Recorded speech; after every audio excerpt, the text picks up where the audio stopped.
আসসালামু আলাইকুম। আমি আজকে বাংলা বইয়ের পাঠ ৯ সমাধান করব।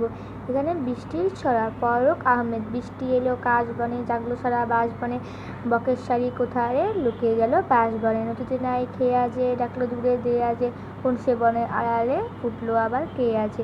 গায়ের নামটি হাট খোলা, বৃষ্টি বাদল দেয় দোলা, রাখাল ছেলে মেঘ দেখে যায় দাঁড়িয়ে পথ ভোলা। মেঘের আধার মন টানে, চাইছে ছুটে কোনখানে, আরশ ধানের মাঠ ছেড়ে আমল ধানের দেশ পালে।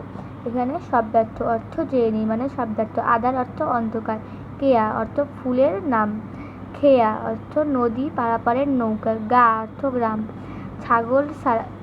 জাগল সারা আলোড়ন তৈরি হলো, দেয়া মেঘ, বৃষ্টি বাদল মেঘ বৃষ্টি, মন টানে মুগ্ধ করে।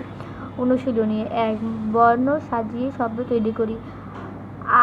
আড়াল, কাশবন, বাদল, রাখাল, আধার, আরশ। নতুন বাক্য তৈরি করি।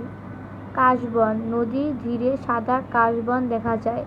আড়াল, সে গাছটির আড়াল থেকে উঁকি দিচ্ছে। গা, আমাদের গা শহরের তুলনায় অনেক সুন্দর।